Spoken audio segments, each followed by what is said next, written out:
Welcome to the Eat Y'all podcast, where we discuss the struggles and successes of the farmers, food producers, and chefs who are working to get better ingredients into restaurants today and to ensure their availability in the future.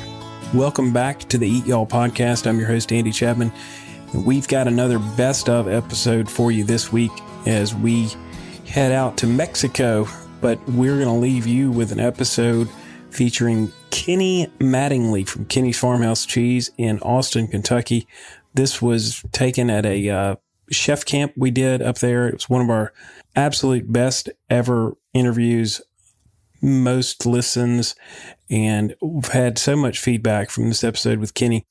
One of the things I think that people really love about this episode is when he talks about his trip that he took as a much younger man across Europe, and he saw some of the different farms that were farming under communism and some that were farming with kind of free market, and how some of that really impacted his perspective on farming in general. So I think you're going to love this episode. We love Kenny, and his cheese is awesome. This episode should be a blast. So if you haven't heard it before, this is a great one from a couple of years ago when we were up at his farm, Kenny's Farmhouse Cheese in Austin, Kentucky. Thanks for listening. Welcome to another edition of the Eat Y'all podcast. I'm your host, Andy Chapman, and I feel like we're probably in the outskirts of Austin, Kentucky, because I don't see a whole lot here, but the address is Austin, Kentucky. We are at Kenny's Farmhouse Cheese, Mattingly Farms, with the aforementioned Mattingly, Kenny Mattingly. Welcome to the podcast. Good morning, Andy. It's our third year, I believe, to be here with Chef Camp. Does that sound right? That's what we counted. We don't. Best we can remember. We're not counting I don't think there's another one that we skipped, but it's been fantastic to get back to Kentucky. I don't know if we intentionally line it up this way or y'all do, but the foliage of fall is just peeping out everywhere. For the past 3 years, it's been perfect. Like, it turns darker the 24, 48 hours we're in town. I think so. I was noticing that yesterday. So thank y'all for lining that up for us to get a little extra dose of fall, because it hadn't really started happening where we are yet down on the coast of Mississippi. Well, Kenny, so you guys are a dairy farm that's producing a lot of different cheeses, and I kind of want you to share your story of how you ended up deciding to make that first batch of cheese and how you got into the cheese business. Well, my dad had a passion to farm and to raise his family on a farm. He moved us to Austin, Kentucky when I was 19. And it wasn't too many days or weeks that I fell in love with this lifestyle. And I tell people the cheese business is a result of my passion or desire to make a living farming. I think a pivotal experience in my life that kind of catapulted me in that direction. I was a community organizer for a grassroots farm organization in Kentucky called Community Farm Alliance, and it was funded a little bit by the Farm Aid organization. But I got a chance to go to Europe in 1990, and what I saw there 1 year after communism had collapsed in Europe shook my world. The first thing we experienced on that trip was small farms in Holland, France, Germany that were doing value added, and they seemed to be very content, happy, and making a good living farming on a small scale, but adding value on the farm and selling that to the local community, who supported them very well. And so this is in the early 90s, 1990? 1990, yes. Wow. And a couple of days later, we drove down the Autobahn in our vans, about 12 of us, farmers and ranchers from across the United States, and we made our way to what was a communist or a collective farm, and the situation was just dire. The foundation had eroded because the family farm system was taken away or eliminated by the communist government, and everybody was just I say a factory worker. You just there's no dignity or desire or great passion to make a living on the land. It was just working for the government. So the end result was lack of food, lack of variety of food and hungry people. And something else I was experiencing staying on that farm was the United States was kind of being led or pushed in the same direction of industrialized agriculture, monoculture, and more government or corporate control of farms. And it nauseated me to the point where just gave me a new desire to come back to Kentucky and find a way to add value to our 60 cow herd. And so in 1990, how old were you? Let's see, I'm 62 now, and how long ago was 29 years ago, so I was in my late 30s. Late 30s. Yeah. Beverly and I just gotten married in that year, actually. I went in November and got back, and we got married in December. And she's been my number one cheerleader and believer in my vision to bring our family farm back to life. My dad had sold the cows at that time. He was getting ready to sell the farm. And she was a school teacher, and she said, let's do this. And she got behind me, and we lived on her teacher's salary for 4 or 5 years until to get the farm going. So you went from your dad has already sold cows, so you have to... I had to rebuild the herd. He had kept some heifers, about 35. I bought half of them, bought 80 acres off the 200. My dad and I were kind of in a little partnership trying to get this thing going again, and we bought some heifer calves and raised them, and we bought some cows, trying to get to the 60 or 70 cow number at that time. And so what was the first thing that were you selling commodity milk to start? Yes. But that was never your goal, right? No, well, I got the vision for the cheese business in 90. We started milking again in 93. And then 94, I purchased cheese equipment from a lady who had tried it, and it wasn't working well for her in northern Kentucky. That was a neat story, too. She ended up selling it to me for 25 cents on the dollar and financed it for me. Oh, wow. So I paid her out my milk check for 3 years while it sat in my barn for 4 years, the equipment. So I bought the equipment in 94. We made our first batch of cheese in July of 98. Oh, wow. And so what was the reception for that when you did your first, what kind of cheese was it? We made Gouda, raw milk Gouda cheese. That was the recipe she handed us and had the equipment to make. So you started there, and the rest is history. It's not history yet. It's still going. So from that point to where you are now, like your herd is obviously a little bigger than that at that We're point? milking about 110 right now. Going back to that first batch of cheese, Mom and Dad became our cheese maker. Mom was my first cheese maker, and we even have a cheese named after Kentucky Rose. Yes. And I was milking the cows and feeding and taking care of the herd and trying to help them in between to learn the process. And we made 4,000 pounds of Gouda the first year. Wow. And at that time we were running around 20,000 pound herd average. So that's 2 cows annual milk production turned into cheese. You know, it's not profitable, but we learned to make cheese. And they took the cheese initially on the marketing side to the farmers market in Louisville. At that time it was the best farmers market in the state, down in an older neighborhood in Louisville, a lot of pedestrian traffic, and we're still there. My daughter does that today. Oh, wow. So that was our beginning. And then after the market, Mom and Dad would take samples to chefs around that neighborhood and different parts of Louisville. And that's kind of how we got our foot in the market. It was very well received. People were excited to get a Kentucky-made raw milk cheese. So it was easy to sell. And it was, I'm assuming, a good product, and they were proud to use it. And it wasn't just that it was local. It was actually, they liked the flavor and what they could do with it. Yeah, and the story behind it. Yeah. It was our cow's milk. It was unpasteurized, and it tasted good. And so that was 1998. Mm-hmm. Fast forward to 2019. You guys have how many different cheeses that you make? We're trying to hold it at about 26. We were up to 34, and that was way too many. You're backing down a little bit. Last year, we sold around 130,000 pounds of cheese.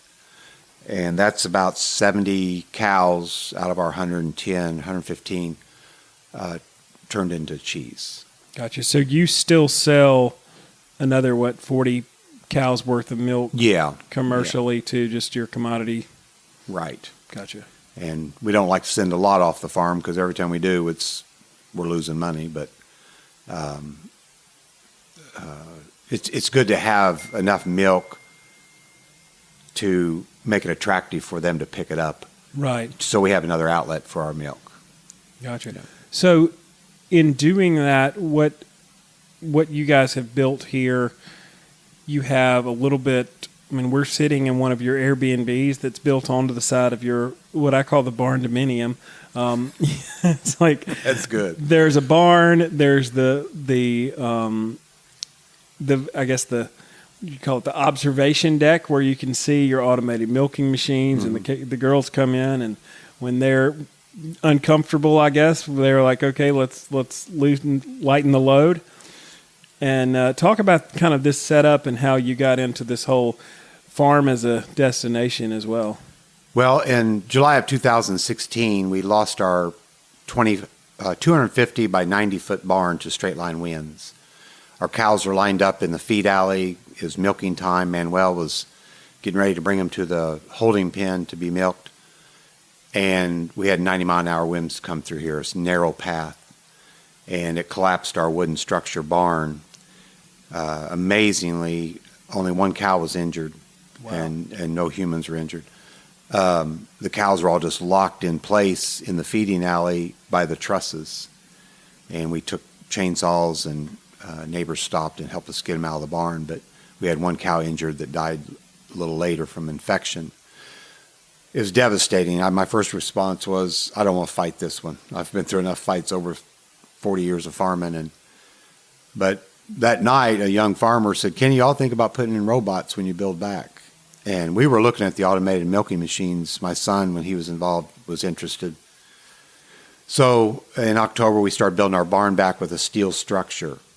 And we decided to put the Lely robots, milking robots in, 2 of them. The barn was initially built for 120 cows, and 2 robots will milk 120 cows. So in the Airbnb apartment we're sitting in, the one-room studio apartment, we're directly above the tank room and the robots. And there's 2 of these apartments about the same size upstairs. So it's out of the ashes came a neat blessing for us. And these apartments have been occupied about 65% of the time this year. Wow.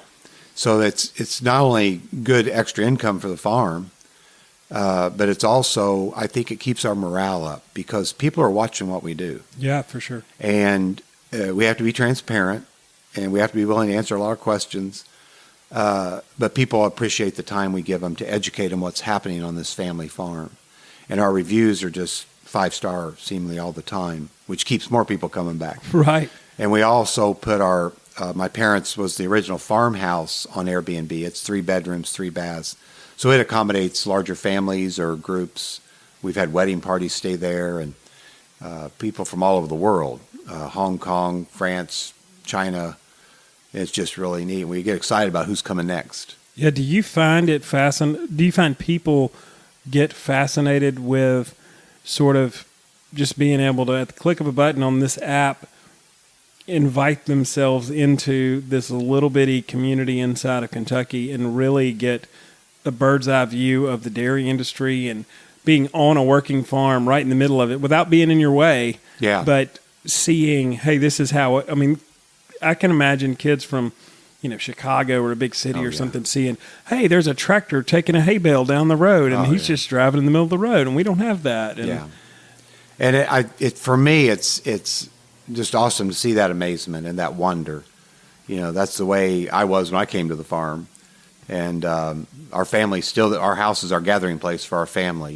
We just had my mom's funeral a couple of weeks ago, and I come from a family of 7 of us children, plus my mom always took in extras. That's what she was known for.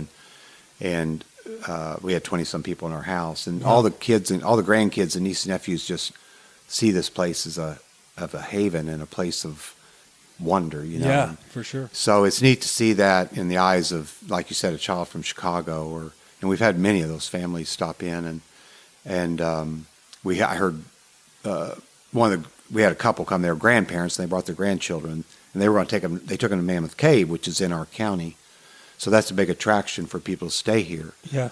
And the kids were like, "Can't we just go back to the farm and hold the kittens?" You know. So if you want to make a Airbnb successful on your farm, have kittens around Or some puppies. You know, puppies, mix you it know, up and have just- little puppies. Yeah. Yeah, so it's neat. And by the way, side note, the robots, since we've put those in, our cows have increased in production about 20-25%, Wow. with half the labor involved. And don't you think? I know some people have said, "Well, why would you use this robot technology is expensive or whatever?" But it seems to me like the robot sort of mimics a nursing calf. That instead of nursing twice a day, like traditional dairy farmers, 4 in the morning, 4 in the afternoon, or some deviation from that, like the heifers or the cows can come in whenever they're feel like they're uncomfortable. Hey, I've got a lot of milk. Let's lighten the load. I mean, they can do it whenever, right? The main driver for cows to visit the robot is nutrition, more than a full udder. Gotcha. That could be part of it, but if it gets to that point every time, you're going to have some sick cows because they get too full. But it's mainly they're hungry and they like what's in that robot, the pelleted feed. But it is more like the natural schedule of milking because it's their schedule, not ours. We have cows. We had one cow in the spring giving 22 gallons a day, and she was getting milk 5 times a day. Wow. But that's what she was built for genetically, and she just knew how to work the system to make it happen, you know. And we've got other cows, say they're 6 months pregnant, they're not far away from being dried off. They might get milked once a day. That's all they need. Yeah. And they don't want them to go too often because they get fat. So the robot, you set parameters about how often they get milk based on milk production. Gotcha. Right now we have it set about 3 gallons per visit. So if they exceed that, they earn an extra. That shortens their milking times, the time between. That is fascinating stuff. It is. I only know just a small amount of what it can do. And the technology in farming as we become the people that have a device in our pocket where we can see which cows have been milked and which, I know we talked last year about some of the data that you collect on your herd of calves that you're raising and their nutrition and their feeding. And technology's done a lot for this industry, has it not? It has. Of course, I don't see a big part of the technology, how it works in the world, but on our farm, it's amazing how this technology aligns with animal care and behavior. They're strong creatures of habit, so you can kind of predict if you do this, you're going to get the cow to behave this way, But, I've learned cows, after 40 years of farming, I've learned them all over again. Because in this system, you got to get out of the way. You can be in the barn too much with robots. Yeah. And when you get out of the way, you can observe them from surveillance cameras or in the loft, and just it's amazing how smart they are, but they just need a little more time to figure things out than we want to give them. Yeah. And they're healthier. That's what impressed me about a robot barn. The first one I visited was just how quiet and calm the barn was.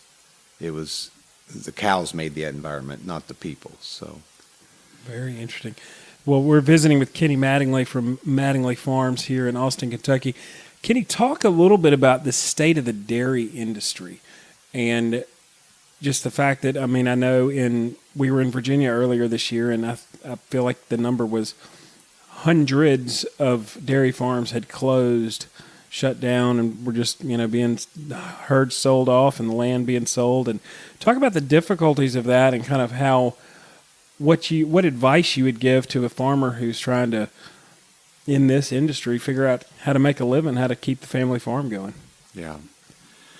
Well, in Kentucky, according to the University of Kentucky, who we participate with a program they do for farm records and bookkeeping, it costs the Kentucky dairy farmer a little over $20 a hundred to produce. Well, for probably 4 to 5 years now, we've been receiving under that by $2 or $3. So I don't care how big you are. I don't know. The math doesn't work. It doesn't work. What we do and what was my vision by incorporating a value-added business on our farm, which is a separate corporation from the farm, we established a market for our milk. I didn't necessarily want to be a cheesemaker. I just wanted to market that we could have some say-so in that would give my farm a fair price for the milk.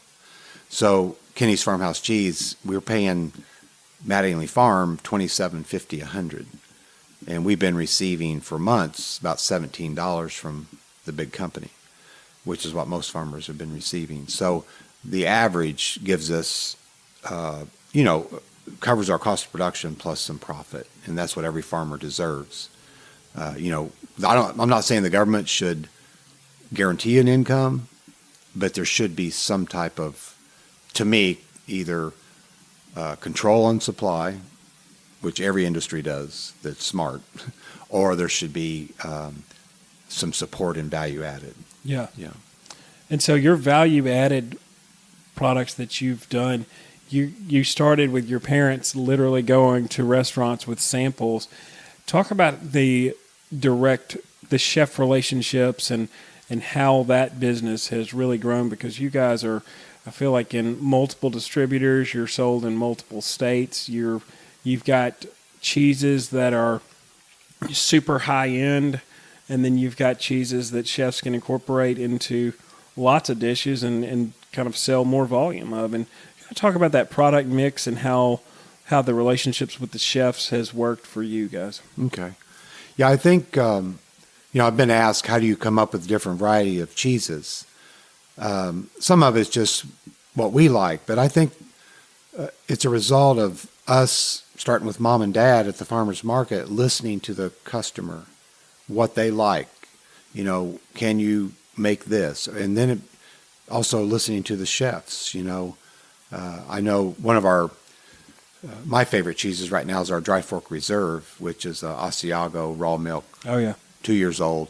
And I was at a restaurant delivering in Lexington, and the chef was talking about how outrageously priced Parmesan had gotten. This was a few years ago. There was some kind of issue that caused a shortage, and he said I started using Asiago. So I came home and started Googling Asiago recipe and started trying it and making it, and that sells pretty well for us. So that type of experience or interaction with the chefs, one of our good customers, we started selling to Churchill Downs probably 7 years into this business, and Chef Gil Logan there was requesting certain types of cheeses for the Derby and challenged me in that way. And then, so listening to the customers, or, maybe making something for a special event. We had a chef in Louisville that wanted something for a French dinner, something stinky. And I said, well, we'll try it. Well, about ran my mom off, because she said, if you keep making that cheese, I'm out of here. So that's our Pauline now. Oh, and gotcha. it's not super stinky, but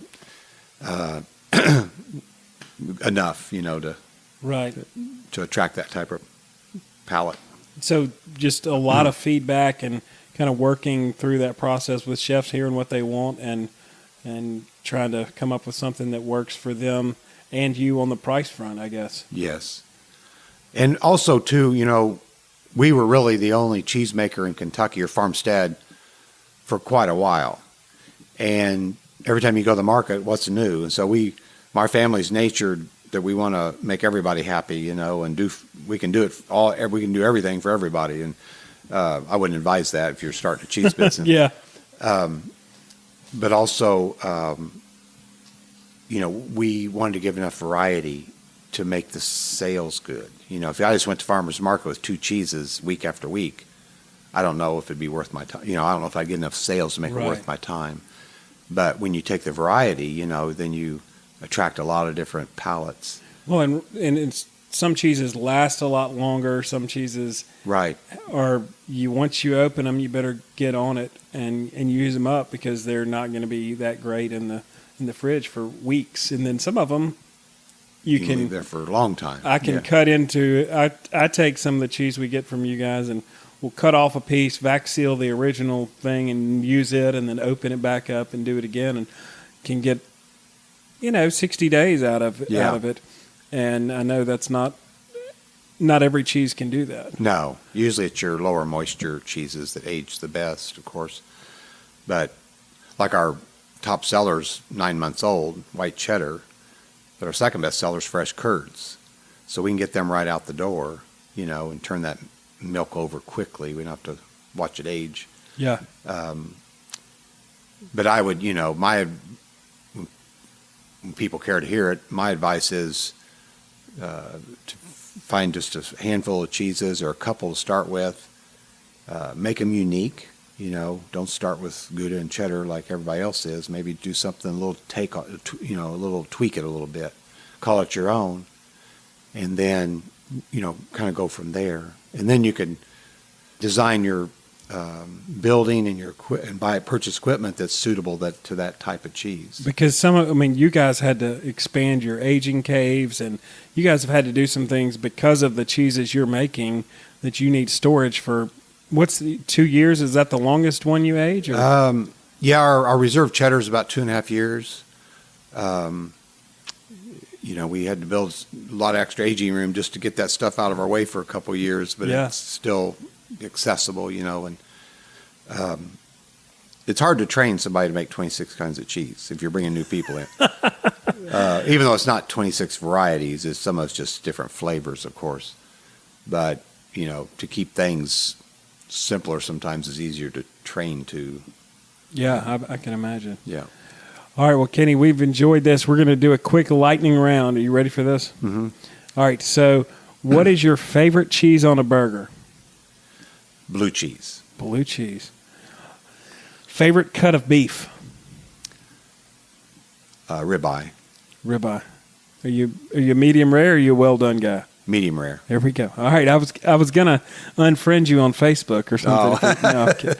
All right, biscuits or cornbread? Cornbread. Cornbread. He is north of Mississippi, guys. Cornbread. All right, and then for Christmas, would you go turkey or ham? Christmas. Probably a sugar-cured ham. Sugar-cured ham. There you go. Kenny Mattingly, everybody, thanks for being on the show, Kenny. And I do have one. We had some requests as we were talking about this interview. Mariana and the gang were asking if you could share one of your best dairy cow related dad jokes from the farm. If you had anything, you had some fresh material maybe for us to listen to here. Oh, you're gonna get me laughing at myself. I mean, we anticipate these things for a year, but surely he's got to.